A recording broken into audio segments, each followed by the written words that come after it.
Hello and welcome to episode 60 of the VGC Trainer School podcast, where we focus on the competitive side of Pokemon. Whether you're a ladder scholar or newcomer to VGC, will help you learn. Classes in session. I have with me four wonderful co-hosts, including Tony, who you guys know very well. What's up, Tony? I like how you say four wonderful, wonderful co-hosts, and then Tony. Um, Yeah, other other than that, no, I'm fine. Hanging out, being a retired guy. retired. What does that mean for you? Oh, so I really enjoyed LA this past weekend, and with that being said, that was my last regional ever. I'm going to take a step away from the VGC circuit as a whole, and yeah, I'm glad you guys enjoyed hearing me talk on this every once in a while, and thanks for listening. Yeah, well, we'll see about that. I'm going to bring you back in one way or another. The But only I made one deal, and it was if Jack came to California to a regional, then I'll join. Because I mean, I wouldn't do that to him. He's coming from Australia, but I mean, we'll see then. But he has to teach me how to play again because I just emptied my mind. so, you don't, you don't have to share if you don't want to. Why are you taking this self-imposed retirement for everyone wondering, including myself? For everyone wondering, including yourself, even though I've told you multiple times, but it's okay. We'll go over it. Um, it's a lot of time for those who are just getting in and have those high dreams of getting to worlds. I really, I applaud you. I also really hope you all understand it is a lot of time. So there are a lot of people passionate about this game. Um, you know, as we know, we've talked about it before. VJ Sood, Latte, like he was a guest on here once. He has basically traveled the world to get to Worlds. There's a lot of people traveling the country to get to Worlds, and it's a lot of time, and it's not for the people who can just come in and just say, "Oh yeah, I could do it." No, it's there's a lot of people very passionate, and you need to have the time, you need to put in the effort. And if I'm at the point in my life where I don't have that time and effort, and as competitive as I know I could be, I know that there's no such thing as going to a regional to play casually for myself. Um, and knowing that I'm not going to put in that time or that effort anymore is my reason for stepping away. Because if I stuck around, try to be casual, then I'll just be spending all my time going back and then just competing again. But that's just me. I know how I am about these things, and I for myself need to step away so I could do other things in my life. Because That's fair. VGC has been my life for the past 2 years. Plus, I know you have fatherly duties and a zoo to take care of. Yeah, I don't know if you hear one of them in the background, probably. But yeah, I mean, it was a fun journey, right? So I loved everything about it. I loved meeting all the people, hearing people talk about, oh yeah, I've listened to the podcast. That was always cool. It's just for me. I've done so much. Like I've put in so much time, and I'm proud to say I'm a 6'3" warrior, you know. But yeah. 6'3" must be nice. But Oh, yeah, that's all pretty reasonable as far as I'm concerned. I mean, I get it. But I appreciate you for the time that you have given us. We'll continue on this, but I also would like to introduce we've got Josh Diamond. We've got Jay, who is Jay the Pokemon teacher. No, just John. John's fine. John. I never Yeah. know what names we're going by on this Oh no, you're podcast. good. Quick question. What does the Pokemon teacher thing mean to you? I was a teacher. I've been a teacher for the past year. That was really it. Seemed like a cool username as I was kind of shifting into teaching. I probably should change that now because I'm not a teacher anymore. But Oh, that's neat. I was yeah. gonna say it fits right in here at the VGC trainer school. Uh, but yeah, we've also got Rachel. also known as Moped, because I never know what names we're going to be using. How's it going, Rachel? And what name do you prefer to go by? It's going pretty well for me. Rachel or Moped is fine, but you'll see me as Moped more in BGC and online, so maybe Moped might do. And Josh, I didn't really mean to like skip you. I thought I was just going to briefly like say everybody's name and then I got into it. But how are you doing, Josh? I'm doing great, thanks. And you're good. Don't worry about me. I'm good. That's good. Well, cool. Thanks for meeting here, guys. If necessary, Rachel, where we record your stuff later using a different microphone. But yeah, basically today I've gathered four co-hosts here together because I just want to like interview you guys and we all went to the LA regional together and I just would like to hear the many spectrum of different takes on how it went, from a new player, Rachel being your first regional, to the rest of us who are a little more experienced at it, all the way to John who made top 8. Congratulations on that. And yeah, that's our whole agenda is basically that I'm just gonna ask y'all some questions. As far as news goes, there isn't much besides the fact that huge events are coming up, like NAIC in the next week, and after that, Worlds and Japan Nationals happening literally right now. So we won't be able to cover that, but should be pretty exciting. We'll probably tune into that after this. And there is a Swampert raid going on right now. So if you want to use wide guard and be cute, go get your Swampert. Guess we'll just get right into it because I have a few questions for each of you, and that'll probably take enough time. We'll start with Rachel, and then we'll do Diamond, and then we'll do Tony, and then we'll do John. Here comes a big edit cut for me because I skipped the part where I want to ask Tony more about. Well, I first met Tony on Reddit, as we were just commenting in the RVGC server. You could totally leave this for the end. You want to leave it at the end? Yeah, just leave it for the end. People didn't come to hear about me retiring. They came to hear about LA, you know. That's what I care about. I'm just kidding. Yeah, no, you're right. That's Yeah. fine. We'll just do it that way. Yeah. Okay, back to what I said before. I'm cutting all that bit out. Rachel. Okay, Rachel, first of all, I mean, how was your experience overall in LA? I had a wonderful experience in LA from beginning to end. There is nothing I would change except for maybe running the whole thing instead of just going 3-6. But I think that's what one would change their experience. Who didn't win the whole thing. I think 3-6 is not bad for your first regional. And I know for a fact that you only got into competitive VGC a few months ago now.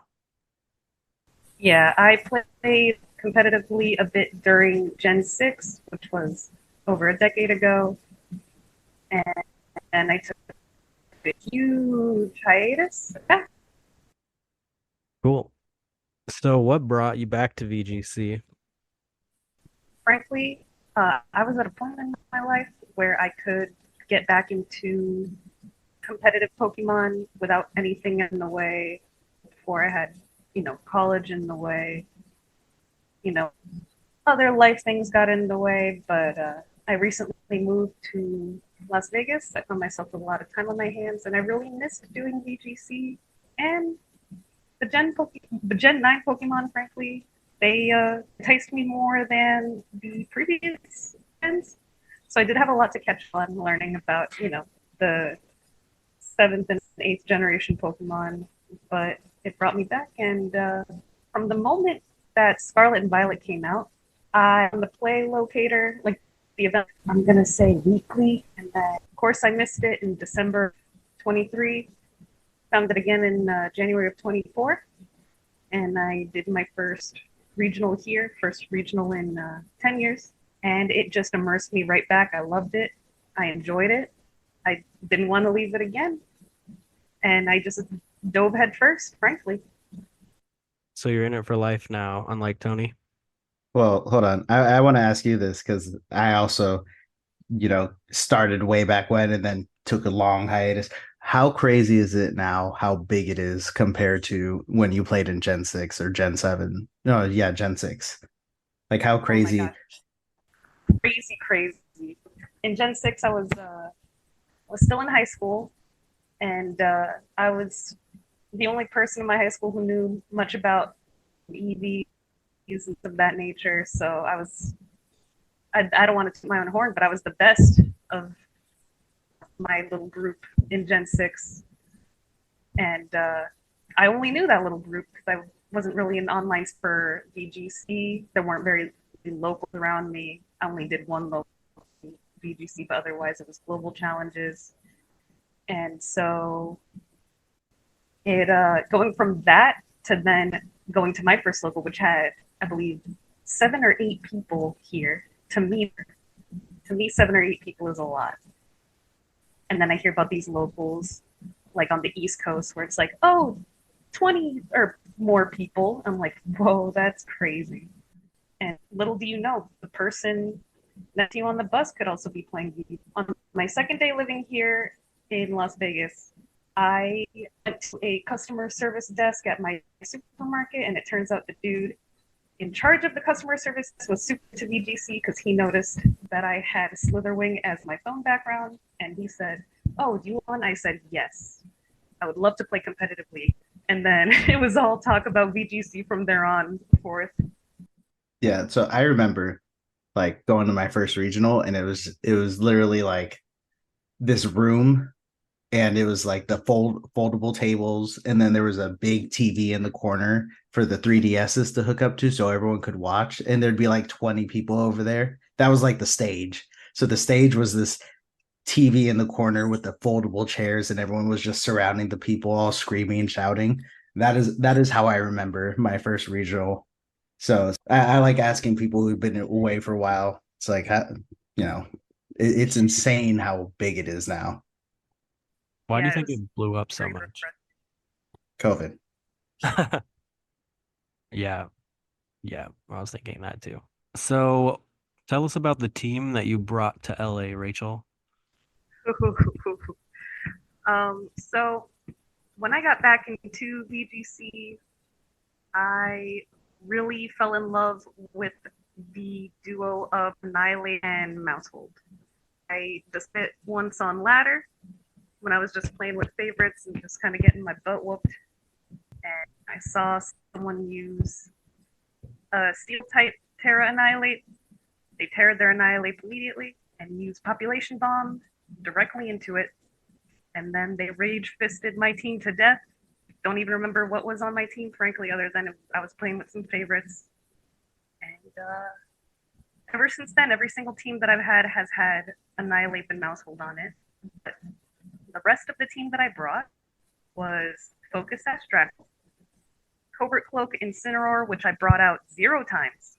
I also brought, get this, Fairy Elexeed Miraidon, whose intention was to be set out next to Brown Terra, Assault Vest, Lordis, Symbiosis. So that way I have +1 on defense and special defense. And I do want to thank my friend Gil for giving me the idea for all this. And I know I went 3 and 6. A lot of it was my own stubbornness, always wanting to bring out Mousehold and Annihilate, regardless of who I was up with.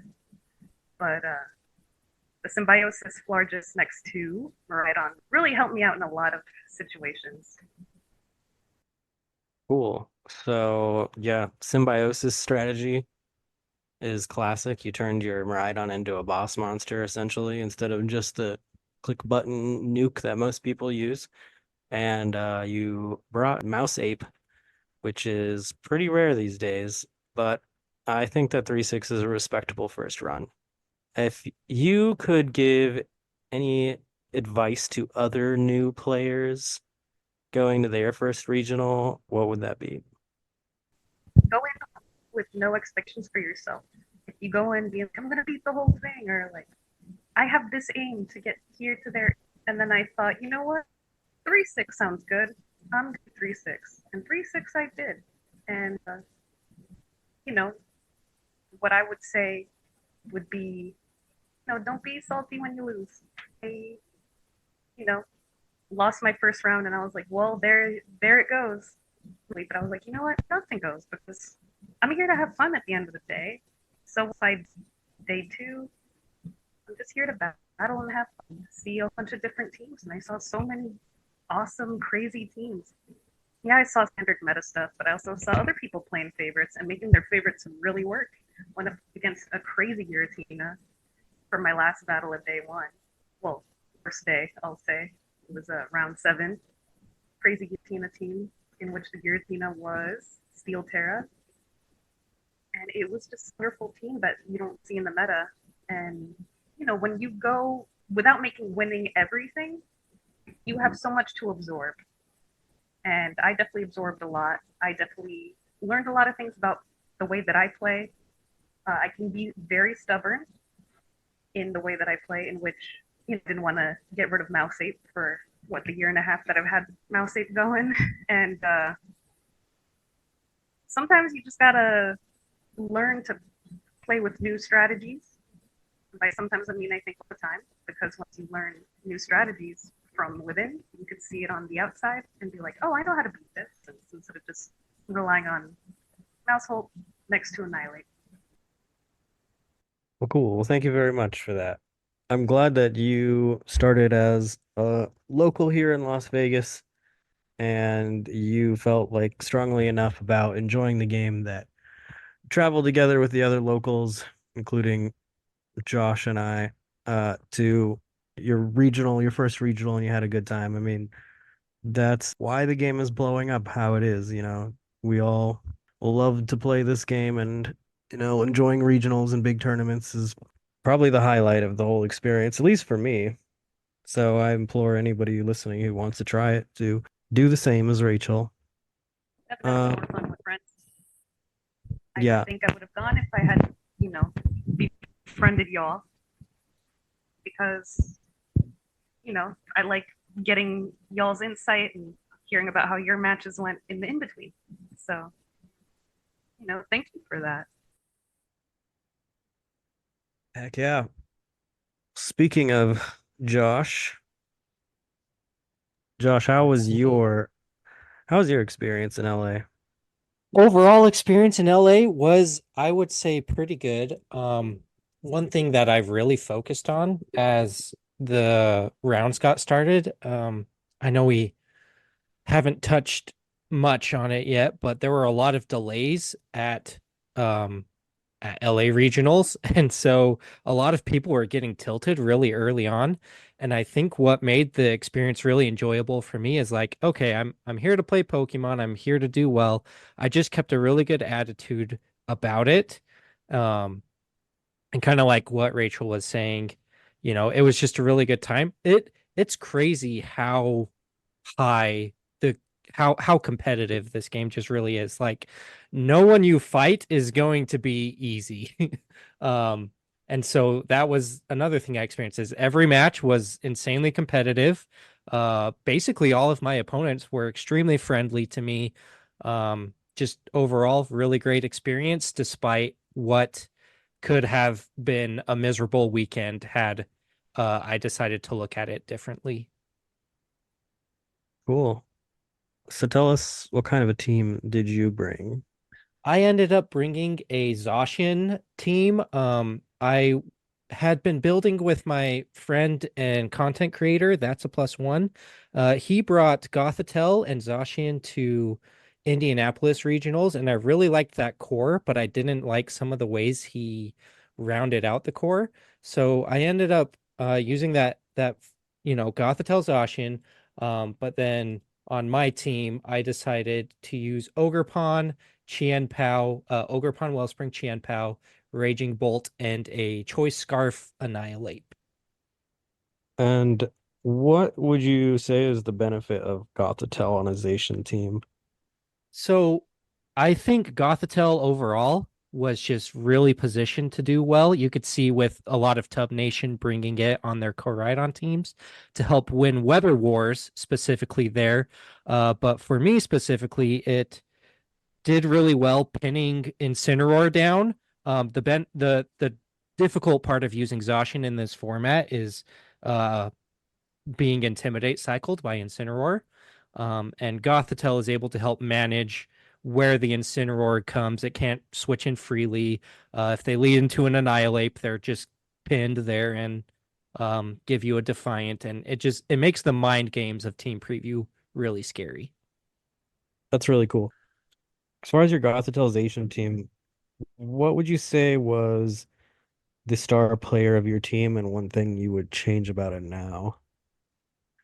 So I would say the star player of the team was the Annihilate.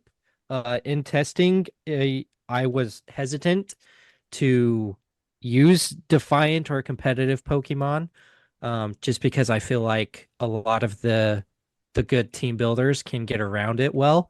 But I found next to the Gothitelle in the matchups that I needed, it just could always final gambit something. At toward the end of day two, I ended up facing a Lugia and a Ho-Oh, and that was one of the things that I thought going into the regional. I'm like, okay, most people aren't thinking about their Lugia and Ho-Oh matchups, but I did have this like, oh, I can just final gambit them from full and not worry about getting stalled, um, and it ended up working perfectly. So definitely Annihilate pulled its weight and more throughout the day.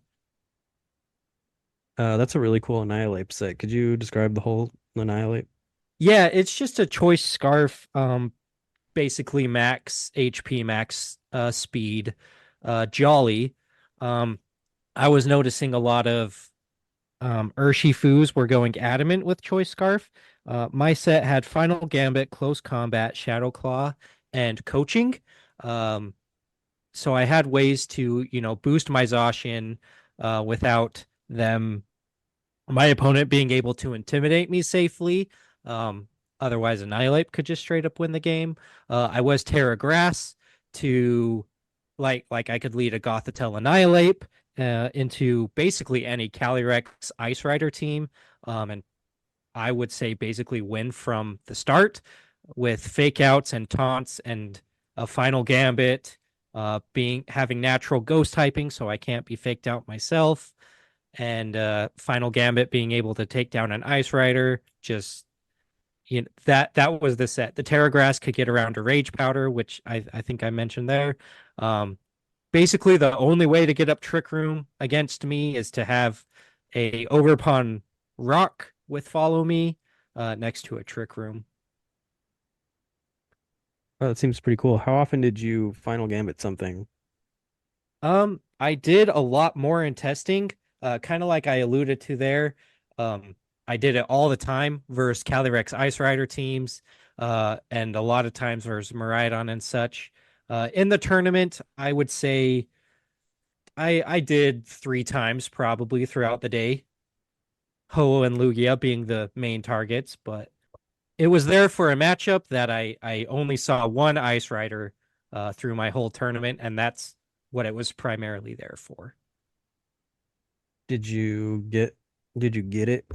I did. I did final Nice. gambit that thing. It was very Nice. satisfying. Well, cool. So, Diamond, what is your like general strategy if you come up against a player who is like well known?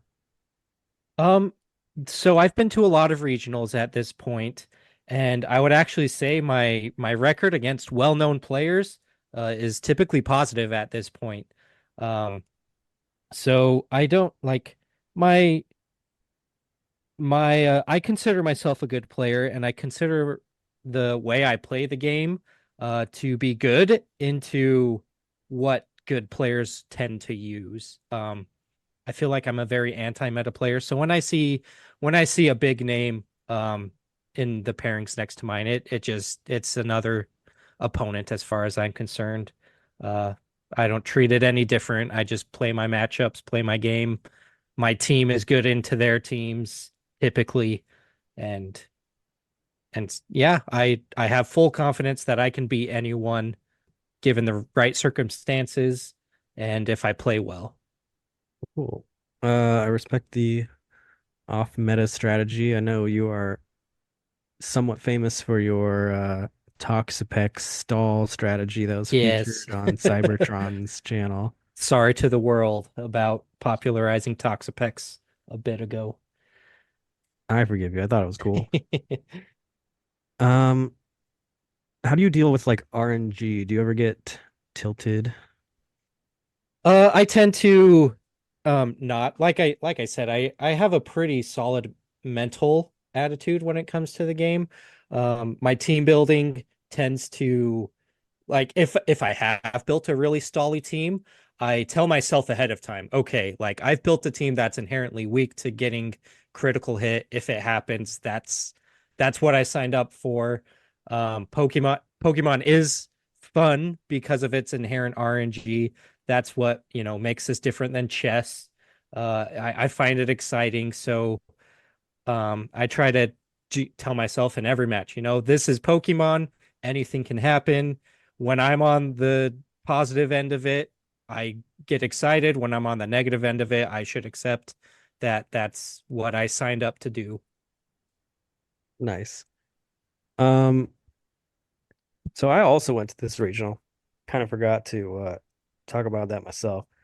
I went 5-4, just as I predicted, and I intended to do the whole time.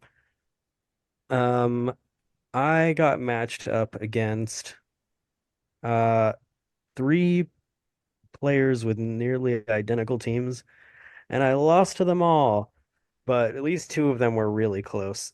Colin The, Hire just ran through me the first time, and I didn't have much experience against the team. He 2-0'd me, and don't feel terrible since he got top 8. okay, first of all, you're super underselling this, right? So, for those of you who don't know, Spicer went about like what 5-1 day one on the first time or in the first day because it was weird. Everybody got day two, but yeah. So Spicer Uh, was doing pretty damn good until the second day. But I mean, yeah, the first day it was just like everyone's like, "Holy shit, Spicer!" It's it like, yeah, Yeah, I started on a little bit of a win streak and then I ended it with a lose streak. But I think I got like a little in my head because I played this Koraidon team 3 games in a row and I lost them all. And then like I I probably was a little tilted in the final game. It was so winnable, but in my last match that wasn't against that team, I like started things out with getting flinched by a dark pulse with my Pelipper, so I couldn't kill this Chi-Yu, and it was all downhill from there. But I wasn't remembering my line, which is that I should have just, in the face of a Screen's Grimmsnarl, been iron defensing and setting up for a Zama sweep. But there's a little bit of tilt and a lot of bad luck, but I still had a great time, and I think that I have improved, and I was on like the higher end of the 5-4s this time. But man, I was just not ready for, I guess, this team that was like popularized by some of the Tub Takes players, the uh this Koraidon team with Raging Bolt and they The all had Scarf like Chi-Yu. they all had one tech slot for like Zama teams, and one was Scarf Chi-Yu that Colin Hire had, and one was Scarf Ditto, which is the only Ditto that Rogov had, and again Zama you come in with Ditto and you basically boost twice because you copy the Zama's boost to defense with Imposter and then you get their ability and get it again. So it's like a free iron defense coming out and then you just body press everybody. And I learned about that fun strategy the hard way. But I'm glad to hear that Rogov got you with the ditto against your Gen 8 dog, just like Rogov got me with the same tech. They yeah, yeah, we both lost to Colin and Rogov. I think it's worth noting. That yeah, team did catch me off guard as well. yeah, this it's most important aspect of it is the Gothitelle, I think. They all had Koraidon, Fluttermane, Raging Bolt, Whimsicott, and Gothitelle with like various six slot changed out. And I just didn't really prepared for that. But like kudos to them. It was a really good team. I thought it was really cool as I was getting destroyed by it. It's like, wow. And looking back, I know what I would change. I'd probably bring Chen Pao over Gastrodon and just be a little more hyper offensive, because Gastrodon was fun and cute, but like slow and allows for hyper offense strategies to go crazy. They can get crits, they can double up. It's a little bit of a tougher game, but it was a good time. And I really brought it up just because Josh lost to like similar people. We played, Yeah, we've fought a couple of the same people, and yeah. that was the team that, you know, got me good ending my run overall. Yep, same. But yeah, good team building. Can't lie there. But yeah, how about you, Tony? How was your experience also bringing Zamazenta? No, it was cool. Like, so the people I lost to, um, let me see, because I could pull them up on Lab Mouse real quick. So I lost, like, I lost to Brian Collins. If you guys don't know, his team was uh pretty different. Not gonna lie, he was prepared for a lot. Um, I lost to uh, you know, Clef Calorex, who won. So I mean, there was no chance in that one. I mean, I got steamrolled. Like I felt so bad about myself after. I was like, oh, but also I knew it was gonna happen. And then Nicholas Rubin, also a Koraidon team. They just kept hitting me with Will-O-Wisp, and that was it. It was cool overall though. I had weird matchups. So uh, the like my round one was Mewtwo, so that was interesting. My round two was Specs Kyogre. Then it was Koraidons, and then it was the Calyrex Shadows. Uh, I want to say I had a Zamazenta mirror at some point. I don't remember. But it was fun overall. I mean, waiting the 2 hours before was pretty rough, right? Like I'm pretty sure everyone's like, oh, nobody wants to do this. Um, it was pretty rough in the beginning but it gave you time to talk to everyone. Like one of the guys I was sitting across saw Riley, and Riley was like, "Oh, I didn't know you played Pokemon." Da, da, da. And then as soon as Riley left, the guy was like, "Oh, you guys probably know Riley as a Pokemon player, but I know Riley the skater, and he gets down." And I was like, "What the fuck is going on?" But it was cool, right? And then you get to see all the people that you don't normally get to see. I like, you know, for me, it would be like running into you, Spicer, who comes from Vegas, running into Latte, who's coming from Texas now. I saw Cody McClark once, from and it's nice to see everyone that comes from other places. Um, Especially as not a LA local, but as a Southern California local, you kind of run into people that you've seen at the local scenes, and it was cool overall. I think besides the 2 hour wait in the beginning, holy shit, there's a Rhyperior at number 36. Where have I been my whole life? That is off topic, but oh my god. You know what? Have you guys seen these teams? Oh A little yeah, bit. the meta is wild in day two.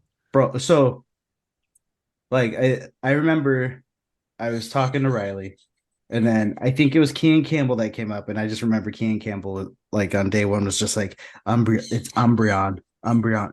You should have just picked Umbreon. Umbreon's a shit. And I was just it was interesting to hear, and I didn't know who he was, so I was like, oh, cool. And then he was talking about Zacian and how like the burns didn't matter, +6 kills everything, and yeah, so I thought that was cool too, seeing that he got third with Umbreon. Jesus Christ. What are these teams though? Michael Zhang with Chandler. There's a Sableye number 17 Yeah. with the mouse hold. So I mean, Rachel, you weren't wrong. Mouse hold could have been the sauce, and nobody wanted to give it credit. That's what I'm saying.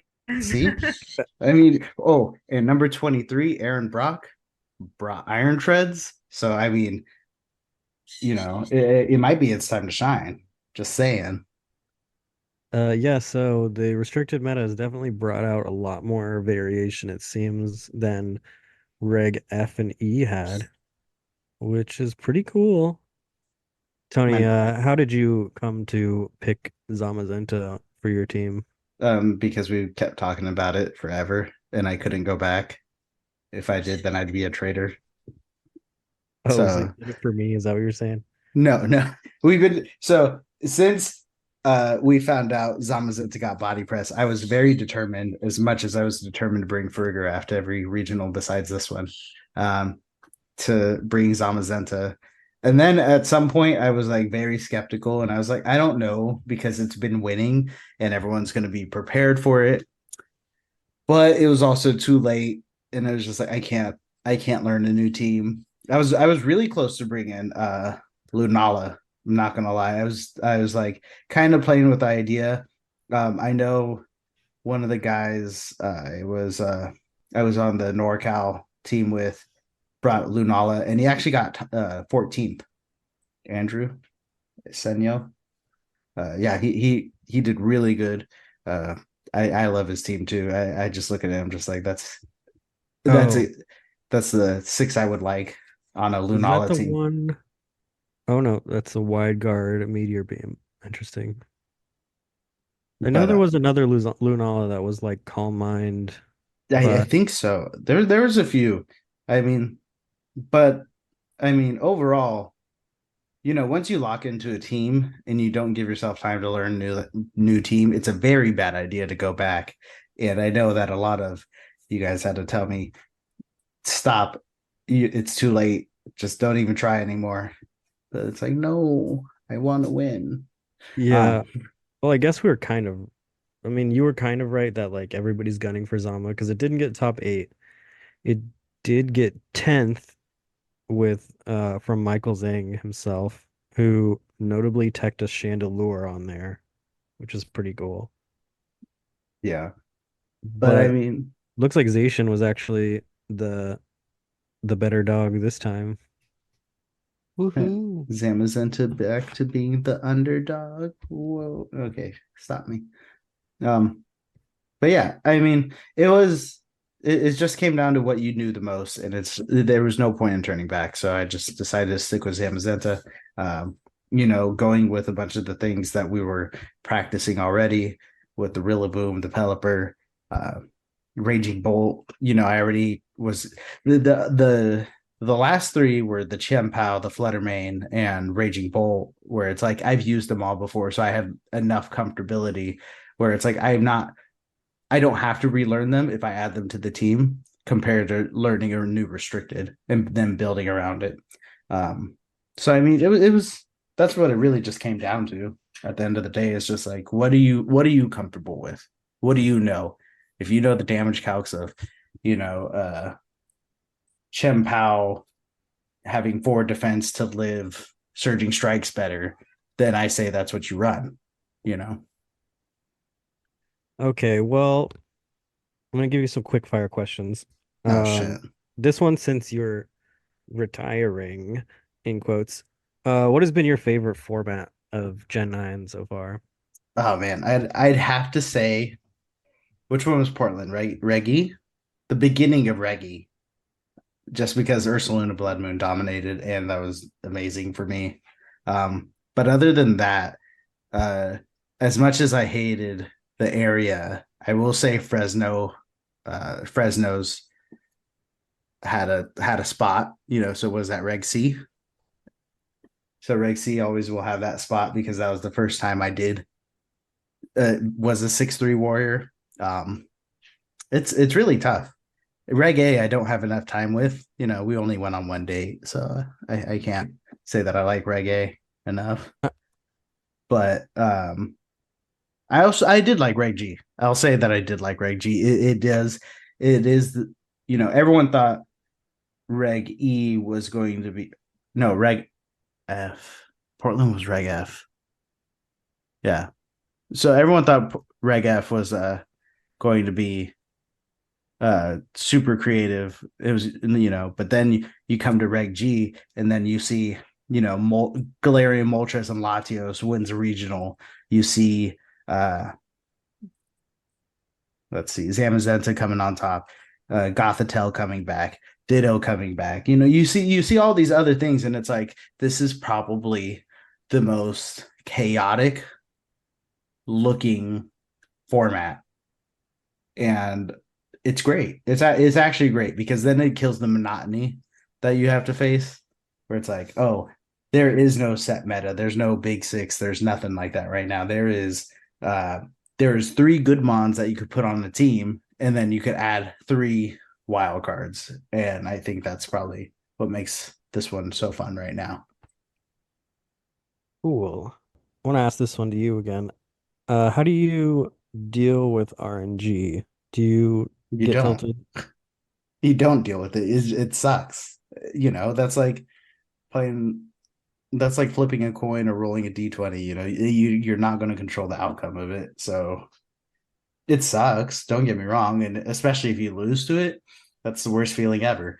But at the same time, if RNG is in your favor, you're gonna love it, right? So if you get the icicle crash flinch on someone, you're gonna be like, "Oh fuck yeah!" and then you're like wanting to pop off super hard.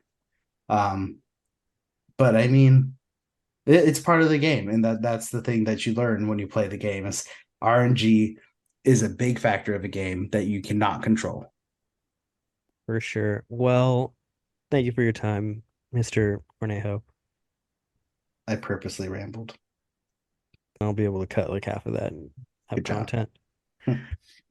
And that'll bring us to our last guest here, Mr. John Miller, who got 8th place overall in LA with Calyrex Ice Rider. Uh, John, how was your LA experience overall? It was interesting. I think it was a really great time. It was great.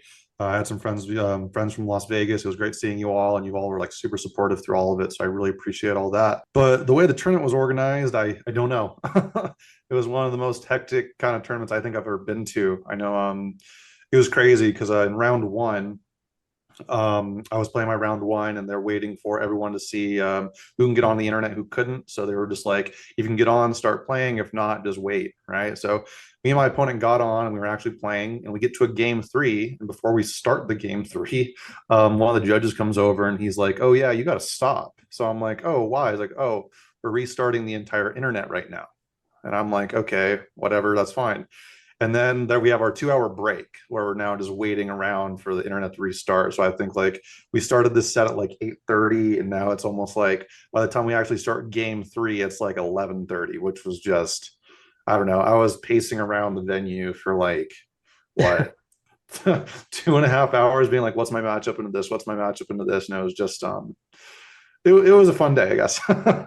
So, yeah. You had a lot of Although time to think about that game 3. I did. I won off a read too, which was nice. So Heck yeah. Yeah, we didn't really go over that, but it was a clusterfuck at LA. Things basically started off for most people 3 hours in, and they only did 7 rounds on day one, and then they did the last 2 rounds of day one on day two, and we all had to get there early, and therefore nobody was able to party or do karaoke on the first night. Spicer was very upset about karaoke. He was asking around. Yeah, Yeah, ruined his night. yeah, I think with the tournament that was nuts. I think for the entire weekend together, I think I got like 8 hours of sleep because I was up late both the day before the tournament as well as like that Saturday. So that was I got no sleep trying to go and do all that. So that was fun. I want to know. So, what was everyone's craziest battle? Like, or great, craziest battle, favorite win in LA? Jay, since you made top 8, I mean, You probably Yeah. have super crazy ones right now, right? Yeah. I beat in the last match. I don't know. I have a few. I've lost to Ryan Hay, the guy who got second. I lost to him twice. Both of those games went. Okay. But no, but no. I lost to Ryan Haig twice. They both went 3 games and were really, really close sets. I beat Kean Campbell, the guy who got third, I think. I beat him like the last, like, I don't know, the last match of day one or round 9. So that was like really big. Nice. I went 3 games with Audie. Yeah, he won game 2 because he hit 2 sings with his Clefairy, and that was trying to come back from that was just like, okay, let's just hope he doesn't hit a sing. That's how I had to win that one.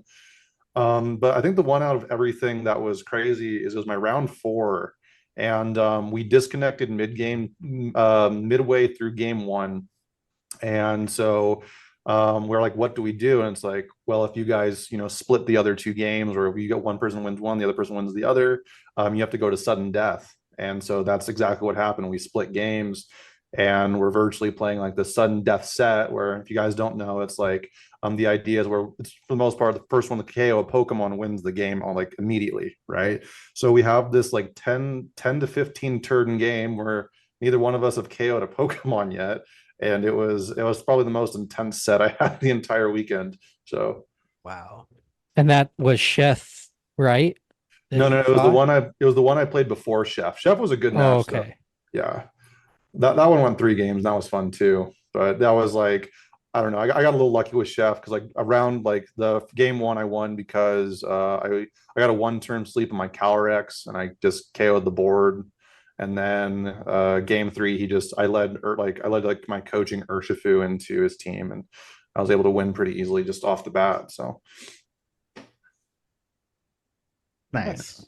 I remember I played Audi once. I played Audi in Fresno, and it was everyone's like 5-2 or something, and everyone's just trying to make it to the winning end. And I just remember I saw Audi, and I was like, you're Audi, right?" And he's like, "Yeah," and I was like, "Fuck my life." And then he just started laughing at me. And that is my memory of Audi. uh, He's no, like, he was "I'm." really Yeah, he's super Yeah. nice. Yeah, it was so cool talking to him. It's like I don't know, I've watched I've been playing VGC since 2020, and this is my first year competing, so it was kind of cool just to like see and talk to guys I've been like watching and doing all like seeing all that stuff with. So that was really cool. What about you, Diamond? My favorite set from the tournament. Yeah. Let's see. Let me pull up my run really quick.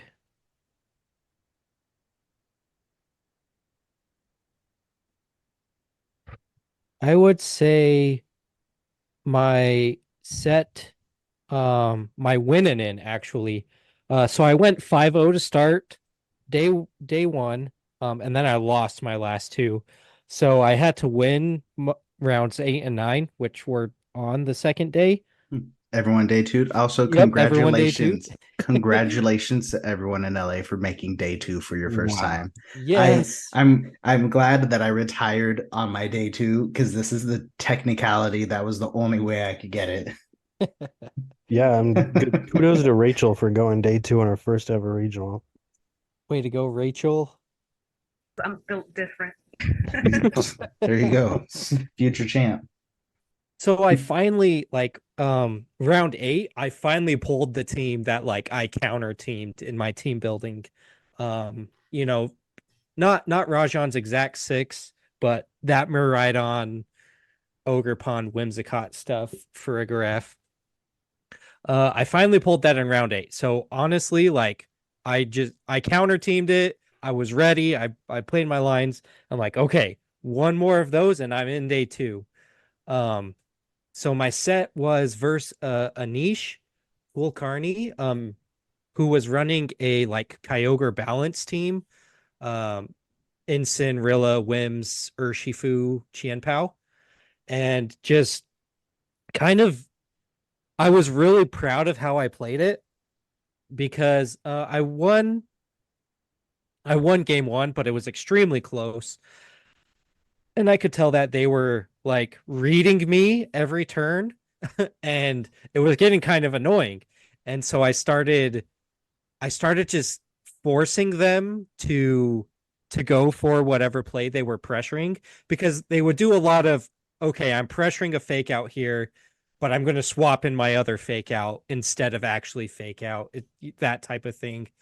Bait out my protects, bait out my defensive plays, and they were doing a really good job at it. And so um, in the second game, I just started like calling their bluff, saying, okay, well, go for it. And it was a really well played set by both of us, I would say. But I was just really proud of me being able to like make good plays that it didn't matter if they went for the play they were pressuring, or if they, tried to get cheeky and hard read me.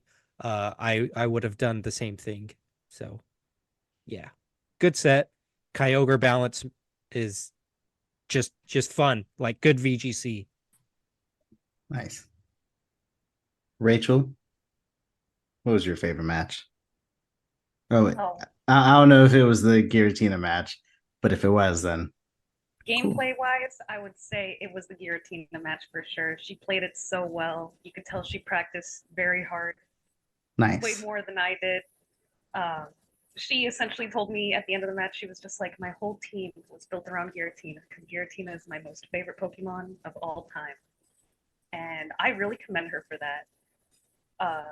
Coming up with a team that is your favorite, that contains your favorite Pokemon, while still actually making it work within the meta. But I think my favorite match, not even gameplay wise, just in general, my first match, I got to know my opponent very well within those 3 hours, and we were just chit chatting and just having a grand old time. And I know a lot of people really hated that 3 hour delay. I loved it. I got to chat with so many people and just have fun. I just had fun from the beginning to the end.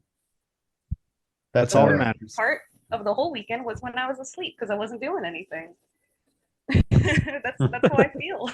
That's how lifelong friendships are built. You have a 3 hour stall in the morning when you're trying to stay competitive, and then you lose all competitiveness, and you're just like, how are you today, person that I'm going to have to play later? Spicer, what about you? What was your favorite? Koraidon, I know. Um, Let me think. I think I had uh man, I hold on. I think it was game two that I played where I just had like all good reads.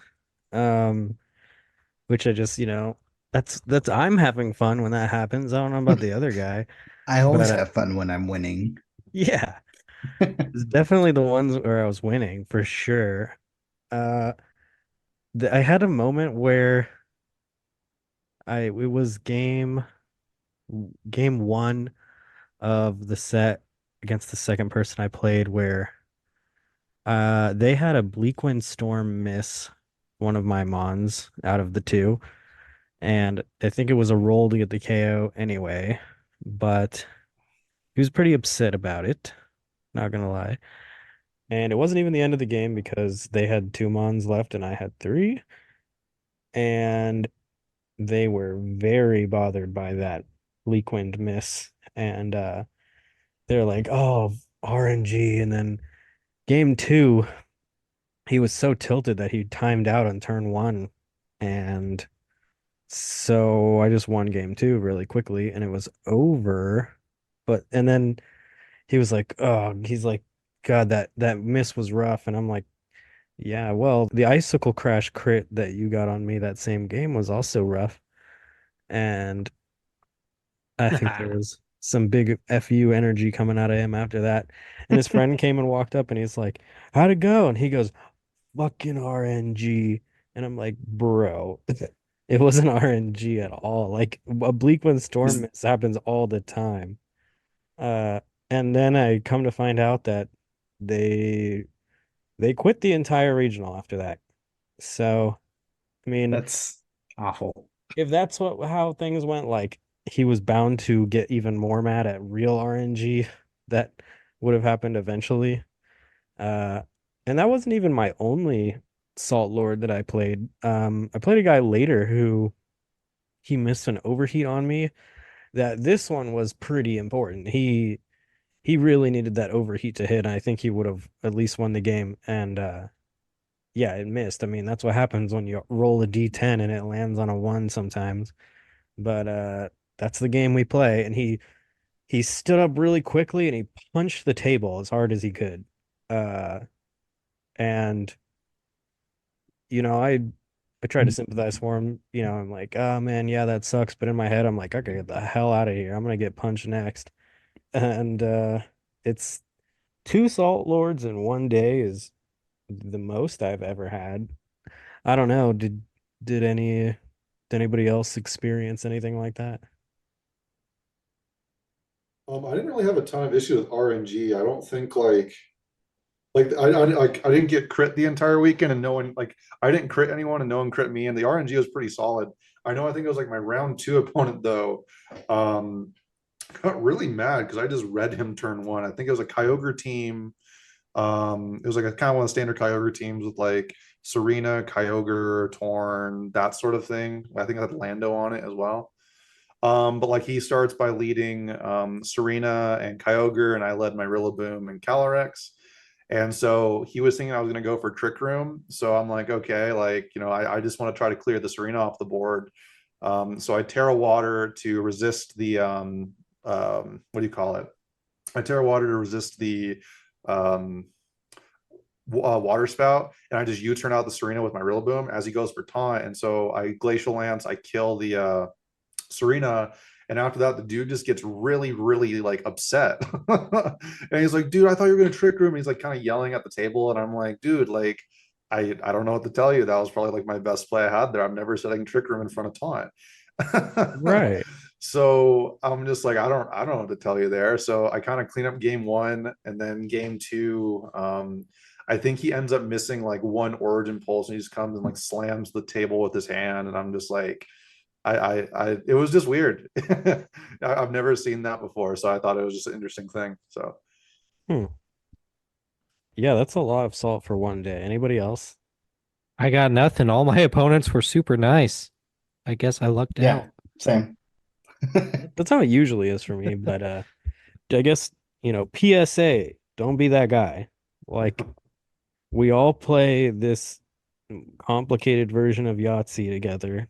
Like, To be fair, the overheat guy might have, I mean, he should have punched a table, but I mean, I'm sure everyone would be pissed if they missed a very crucial overheat, especially where you were at. Because were you 5-1 still at the time?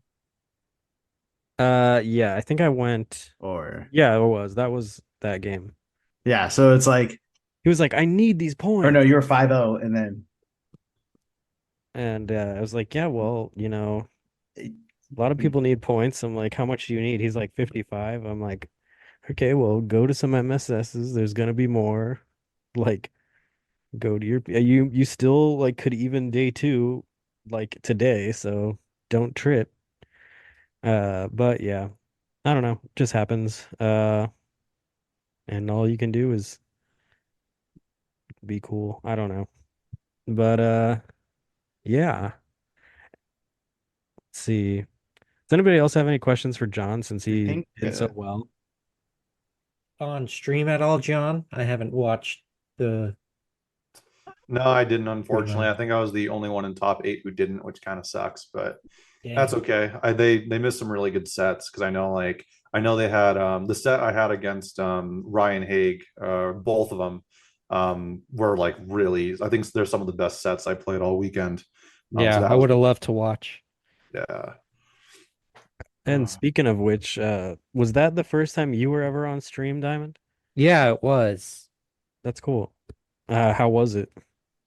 Honestly, it wasn't as nerve-wracking as I thought it was going to be. It was probably because as soon as I like saw that I was going up against Colin at 5-0, I kind like I I kind of knew I was going on stream as soon as I saw the pairing because I had such a spicy team, if that makes sense. So like I don't know, maybe I was just a little more prepared to go on stream.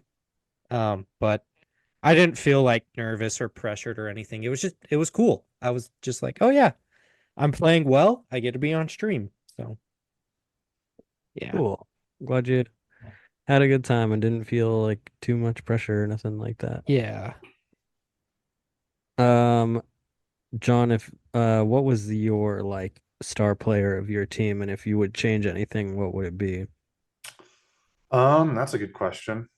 Um, I think the star player was probably just restricted with Calyrex Ice. It was just a really solid pick. It was really bulky. A lot of times, just people couldn't like kill it immediately, especially with Terra Water.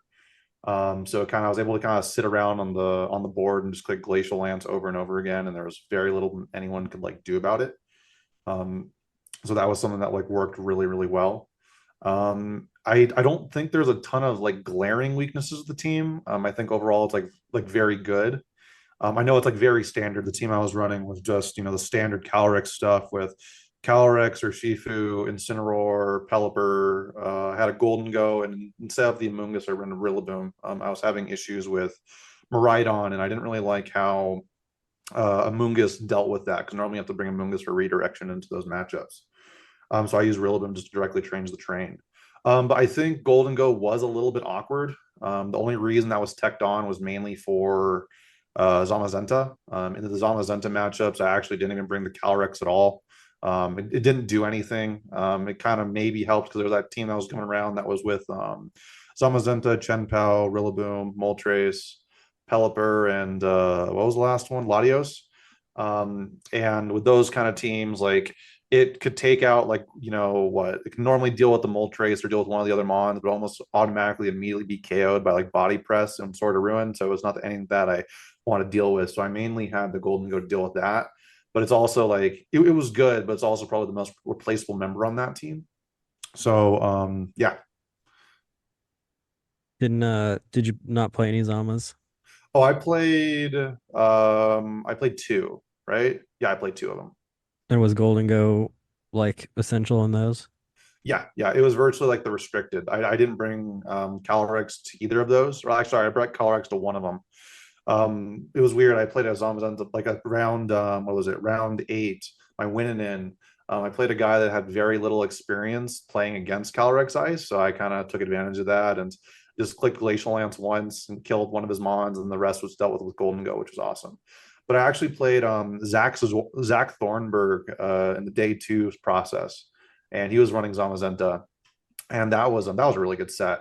But no, in that entire thing, I didn't bring Calyrex at all. So with that, Golden Go was pretty much my restricted for those matchups. That's cool. Yeah, that was a really good match with Zach. I was actually like watching over your shoulder like the whole time. It's cool that he had Talonflame with acrobatics. Oh yeah, he had like a really interesting team. He was running like it was like Life Orb Talon with he also had like a Scream Tail on there. So that was like really interesting to deal with.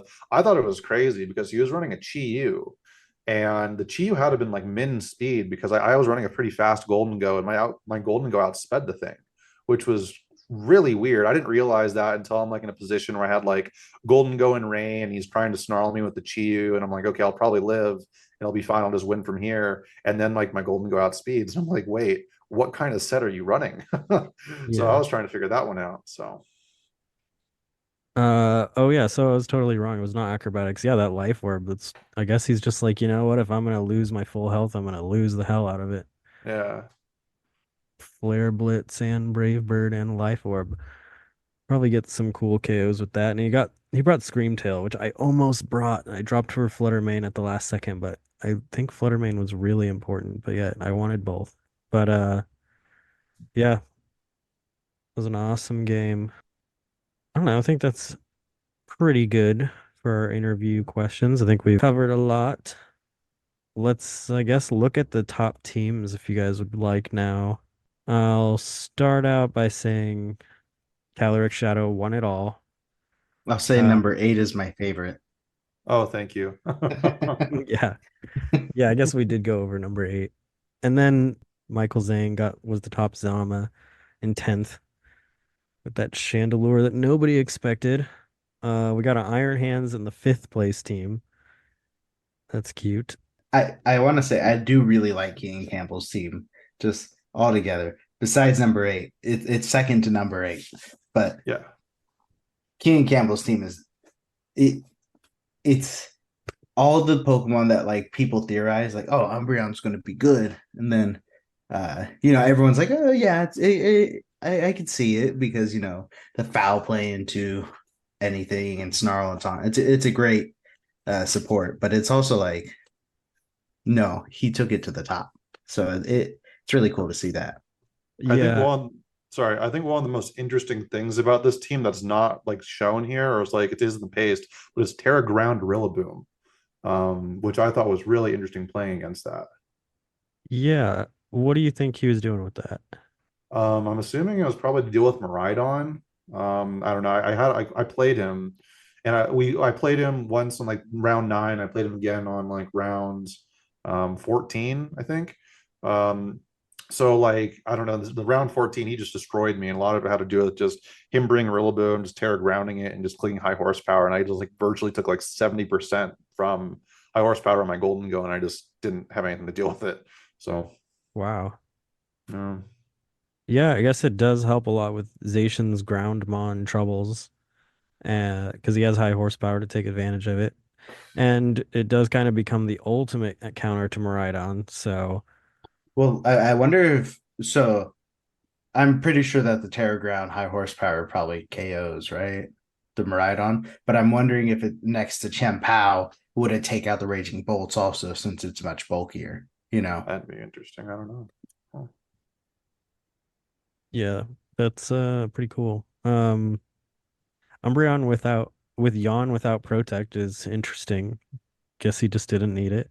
Well, no, because if you Yeah. have goggles, the biggest thing for Umbreon would be the rage powders and the spores. So I could see that just Yeah. working.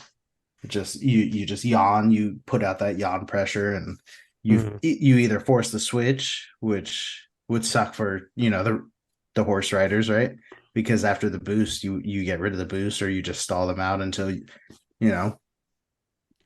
Yeah. I forget how much, even with the Umbreon, how much like just stab foul play does. Because like even if like it's like not super effective, it's doing like 50 to 60% to just like physical attackers, which was like a huge issue. I mean, I didn't realize how much damage that thing was doing. yeah, the foul play is gonna Oko Cali Shadows, and then with Chen Pao, I believe it Oko's Cali Ice as well. Well, Um, Maybe not, because I think the black glasses are usually on the Moltres for that one. But I like that it pairs very well with Zacian. Like I used Moltres like most people with Zamazenta because it's not weak to fighting attacks like Umbreon would be. But Zacian just takes care of fairies and fighting types. So Umbreon is kind of just chilling with its buddy there. John, you were running Cali Ice, so was it hard? Did he lead Umbreon? And if he did, was it super hard to set up because of the inner focus and uh, Um, well, so if I remember this correctly, is the first set we played is he always led Umbreon plus I think it was Urshifu. And so a lot what I was kind of trying to do is I was trying to find like I knew I couldn't just let Calyrex Ice just take a hit. So I was using it to kind of like break. And I was kind of turning around with whatchamacallit, my Urshifu to kind of um chip the Umbreon down to kind of get a place where I can just set up with the Golden Go and try to win from there. It was still kind of hard because he was running this like really bulky Mystic Water Urshifu, and like I forgot how much damage that did because I don't know, I forgot like just Mystic Water Surging Strikes was doing like 50 to my Calyrex, and I'm like, what is going on? um, so yeah, I think mainly I kind of got the first set by like positioning Golden Go in front of the Zacian and making it so they just couldn't KO me because they just couldn't do anything. And then set 2, he figured it out and he just like led fast fake out with his Rillaboom and did the same thing, just surging strike, like Mystic Water surging strikes, and I just couldn't do anything about it. So yeah, Scary. well, because looking at it, it's like you can't set up because you can't fake out the Umbreon. The Umbreon could taunt. The Terra it could Terra Water technically, and then the Glacial Lance will do a lot less than before, Right. and then it could just continue to spam Jan. So it's defensively, it looks like it puts out so much pressure. Yeah, I think the biggest thing is like it's weird because when he was playing with me, he was always his lead was like what was it? He kind of switched it up a little bit, but normally for set one, it was like Umbreon, Urshifu, Chen Pao, and Zacian. And like especially like a late game like Stellar Terra, because it was Stellar Terra Chen Pao. A late game Stellar Terra Chen Pao is really scary. So I mean, even if it was able to Terra Water on mine, I considered that a win because at least I didn't have to deal with the Pow in the end game. But Yeah. And John, what do you think about Justin Burns' team in fifth, who was the only ice rider above you? I Oh think it was wait, no, Ryan Haig. six. My bad, my bad. There's two Yeah, above you. yeah. I No, guess both of them. yeah, no, I played Ryan Haig. I think like our teams were like super similar. I think like we're just kind of like I don't know, we kind of played the exact same kind of lines into each other. I realized the team I was using has like a really big weakness to Raging Bolt. It's not like glaringly obvious, but like I didn't realize like his was booster energy, so he could just tear electric in front of me, and then like Thunderbolt would do like 60% to my what do you call it, my Calyrex, and I couldn't do anything about it besides just taking the damage. Um, so it was a what do you call it? It's a fun team to kind of manipulate around and play with. I think like I actually ended up kind of losing to this because like at least like in the top eight, I won game one. And then game two and three, he led Urshifu Calyrex both times, and I led the same thing. And it was virtually kind of like mind games on what we were going to go for. Were we going to go for coaching? Were we going to surging strikes? And it was just kind of this back and forth kind of play on like what are we going to do, you know? Um, so yeah, he played really well. I think that like, you know, if there are any new players picking up this game, it's like this is like probably one of the it's I don't know, it's a really strong balance sort of build. It's not I don't know, I think it's much easier to kind of manipulate around like if you're trying to deal with Trick Room because like a lot of times you can just click Glacial Lance and not have to deal with even clicking Trick Room at all. I think I legitimately clicked Trick Room like three times for the entire tournament. Wow. Oh Um, wow. yeah, it was only really necessary because like a lot of people like would force like try to taunt you expecting it, and then you're just like, oh, okay, well if you do that, then I'm just gonna like because I normally saw it a lot in like in front of Flutter mains where Flutter mains try to taunt you to stop the trick room. So I'm like, I just get a Glacial Lance off, I get a +1, and now they're having to bring in like normally they're on Crydon teams, they have to come in and try to KO you. I can just bring in the Pelipper and just get another one off, and even if they tear it, it does like 40%. Um, so yeah, it kind of just gave it that kind of build. But yeah, I love this team.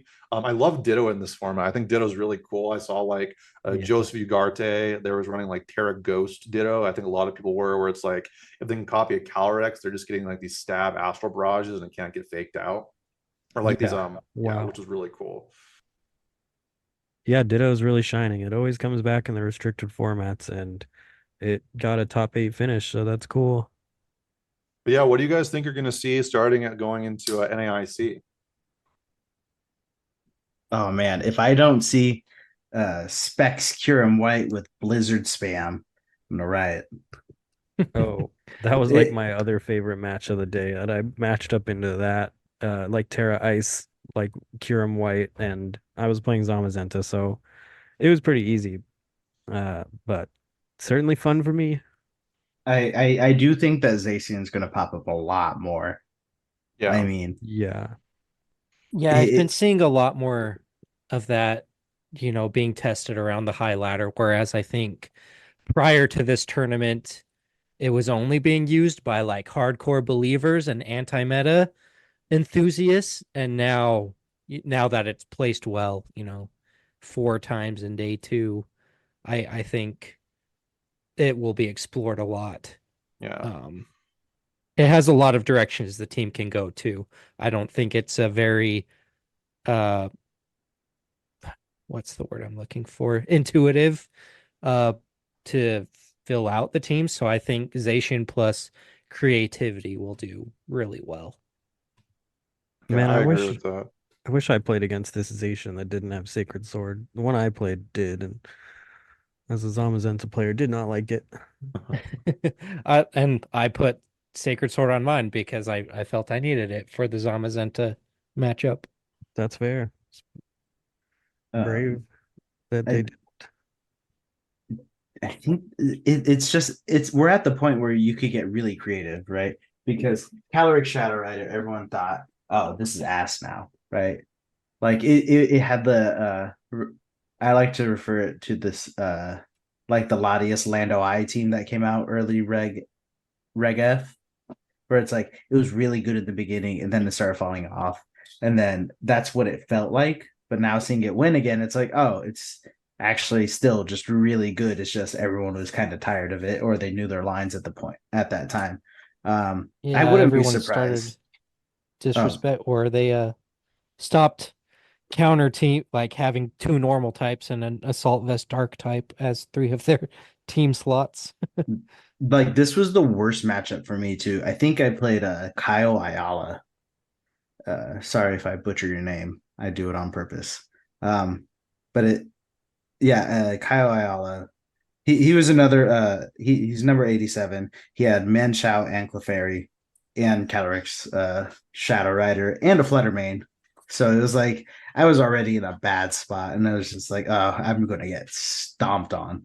And for sure, I did nothing. I think both games I do not know the fourth Pokemon on this team, and the only reason why I know the third is because he swapped it. And yeah, so I definitely was I was prepared for Caloric Shadow Rider, but I was not prepared as much as I would have liked to be. So I'm not surprised to see that it won because that I am sure everyone was just like, oh, it's just Shadow Rider. It's not doing great. I mean, I think, yeah, that's all I really got. Yeah, I I think don't. like running it specifically with Clefairy is a huge deal. I've tried to like when Yes. I've been kind of practicing for this tournament, I originally started doing kind of a caloric shadow sort of balance, kind of like Audie did. But I didn't run Clefairy, and like the bulk it gives to get a nasty plot up is a huge deal. Because it allows it to kind of just like actually do damage. Because just neutral like Astral Barrage in this format, it doesn't do enough. So now that you're actually getting like these boosts, whether it's like nasty plot or Audie was running Calm Mind, it starts doing like 50-60% to everything, even resist sometimes. So Yeah, that's scary. That was like the team that I was most afraid of facing myself. But fortunately, the two Shadow Riders I faced did not have Clefairy, so I was able to win. But yeah, I, that's super scary. well, right now, like if you look at a lot of the teams too, there's a few where there's just overlapping ghost types now. And I'm wondering if that's because of the Zamazenta thing where it's like, oh well, you don't want to run into Zamazenta, so you have like Clefairy will just help you get buff, and then like on Montana Mott's team who won, he has the Caloric Shadow Rider, but then he brought Terragos and Cineroar and for a little bit, I don't know about you guys, but I thought Terraghost Incineroar was kind of falling off at some point because everyone was starting to go the AV route. I Yeah. mean, as long as Amazenta was still good, people were using it. yeah, once Amazon started popping off, it's almost like required, especially if you have like, running something like Cali Ice or anything. I don't know, like Cali Ice has an issue. I think Crydon has an issue. A lot of the restrictions have an issue where they have to be able to tear a ghost to wisp it at least. And I also think that we saw a huge spike in a Chi-Yu usage at this regional. And I think that's a direct result to Yeah. Zamazenta Yeah. performing Oh my well. God, that Colin Hires Chi with Scarf was a nightmare for me. Uh, you know, because I'm like most people, Terragrass, Zama, and looks like Rajan also had the same Chi. Yeah, they had the same team. And also want to mention that of the four day two Zations, three were in top 16. There was third place, 11th place, and 16th place. Yeah, it's definitely a contender, and I don't think it was on enough people's radars. Definitely wasn't on mine, to my fault. I was about to betray the shield dog and go with the sword dog. And I remember Spicer kept saying traitor, traitor, traitor. And it's funny because it was really close to Grant Weldon's team. It was the Reggie Drago, the Zacian. I think I had Tornadus though. But the team is solid. Like Zacian is solid. People we're so afraid of being intimidated and being burned. I think do they all have sword stance or I no? No. think the one on Grant Weldon's team is like Terra Blast Ground, which is interesting. Yeah. He was trying to call the meta so hard, and he Yeah, did great, super cooking. And then Benjamin Flitcroft, his had close combat man. and a Suicune. Other And a honorable Miss mention. Suicune. Yeah, that Miss Suicune is really cool. Crazy. Like don't want to care about intimidates. I want to know about Christian Solano. All right, I don't know about you guys, but I love Rhyperior. Oh, I This saw that. and it's lightning rod. It's not even solid rock, so it's lightning rod Rhyperior. I remember I was cooking with Lightning Rod Rhyperior, and I was like, "Hey guys, look what I brought!" in in our little team building group, and they're like, "Spicer, what are you doing? Put that Rhyperior down." They were wrong. Is this? I guess this starts dealing with Maridon a little bit, though. Yeah, Yeah, it's Terra Fairy too, so that actually just completely walls Maridon. And Raging Bolt. Yeah. Holy, see, Christian Solano's cooking. Look, he has Terra Poison, Gastrodon, Spicer. You can't say anything about Gastrodon now. He has, Terrifier, Annihilate, the bulk upset.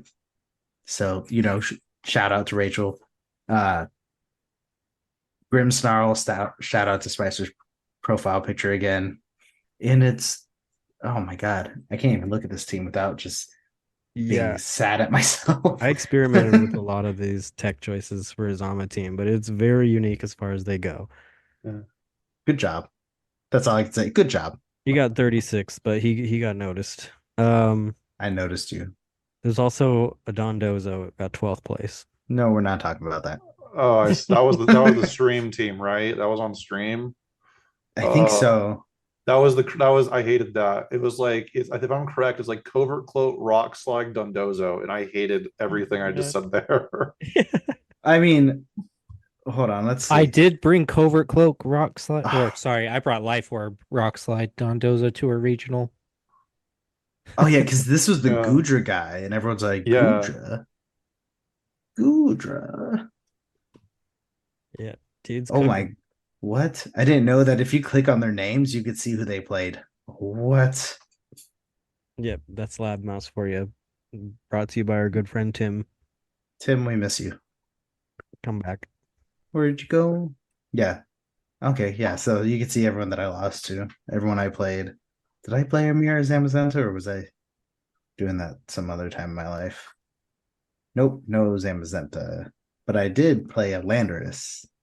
Fun fact for all you Zamazenta lovers: Body Press doesn't care about Landorus. You mean it doesn't have much bulk, so it It still does not hurts. care. Yeah, after +1, I remember this one specifically. After +1, I one shot it, and I was just like, oh. And I think we just Uh, kind of looked at each other like, huh? you mean with iron defense, Wait. so it was +3? Shut up, Matt. Oh, okay, cool. Yeah, I no. was like, what? I'm not good at math. That's why I'm not good at Pokemon. Shut up. You went 6-3. Uh, anybody else any thoughts on the tourney What was team? the what was one of the weirdest things that you guys saw in the tournament just from your personal experience playing? For me, it was that Kieran White. I want to say it's the team I lost, my last team, the losing to the winning in Brian Collins, who is a really good player. But when I saw his team, first of all, I was confused. I was like, I don't know how I'm going to play into this. And so what Brian Collins brought was Cali Ice, Hatterene, Amoonguss, Serena, Indeedee female, and Smurgle. And that was trying to figure that out in the first place. That was a team, right? So it was room service Amoonguss with Toxic and Spore, Terra Water. It was Cali Ice with no Protect, but it had Sword Stance. None of the team had Protect. None of the team had Protect. And then so it's like double redirection, double Spore, double anti-priority, and then 2 heavy hitters. So it was really just Cali Ice and Hatterene that were going to hurt you, and then everything else was just kind of there to stare at you. Mm-hmm. But yeah, it was weird playing it because it was just like game one, it was like Cali Ice and Smurgle, so you get Spored, and it was there was just so much to think about. It Yeah, was definitely the weirdest team I for actually me. played against that team because Chef was running the same team that Ryan Collins was. And like I love the idea of like SD Calyrex. I think that's something no one's running, but I think it's really, really good. Yeah, it's definitely one of those like Protect the King teams, right? Yeah. So everyone else is there for support. Hatterene is also there for damage, and Helping Hand Expanding Force does so much still. Oh yeah. So it was when I first got hit in my head, I was just like, gross. This is gross. Why am I doing this to myself? But yeah. Also the Mewtwo team, because nobody brought Mewtwo. I want to Oh, know you how played he a did that. Mewtwo team? That was my round one. It was a Terra Oh, Dark cool. Mewtwo. Lucky. And yeah, it was great. Okay, what about you, Rachel? Any thoughts on the top cut teams? It's I'm okay. kind of surprised that Cali Shadow won it, but only because of how quickly at the beginning of Regulation G everyone was into Cali Shadow, and then it almost seems like everyone at the same time said no thanks, and then dropped it. And then this one Cali's Shadow comes out of the blue, just like psych, I'm gonna win the whole thing, and he did, and I commend him for that. I really did think I saw the last of Cali's Shadow after the beginning of the new regulation, but honestly, he highlighted it wonderfully. That's what I believe. Heck yeah. All right, cool. Well, it's been a long episode, so I think we covered a lot. Um, for our closing bit, I'm gonna tell you a story about how 2 years ago I was on Reddit Why are you doing this? and I was talking in a thread about like how there should be more like communities or like some kind of community for people to be able to ask questions because this is an information game about VGC without being like, humiliated for not knowing something or, just being able to chat, meet people, place to host tournaments. And there was a lot of Discord servers that were underneath people like big streamer names, but nothing that was just like a community. So somebody was like, we should make that community. And I was like, yeah, you should. And he's like, okay, I will. And that was Tony. And then I joined the server and I was the first person to join. And now we have 2,200 members and it's the VGC trainer school. And suddenly Tony's retiring and, and Jake retired from the podcast. Suddenly I have a podcast. Tony retired from the server. Suddenly I have a server. That And that that's kind of how it worked for me too. Suddenly I had a server, and I was like, oh, cool. No, at first I panicked a lot. Not gonna lie. yeah. So I guess, thanks for everything, Tony. Bon voyage. He's going off to the Great Havens, the Undying Lands. Well, I mean, it was a great run, right? You meet a lot of people. We watched friends go on stream. We cheered people on at Worlds. It's really cool to see that, right? And this is probably one of the healthiest communities that I've ever been a part of.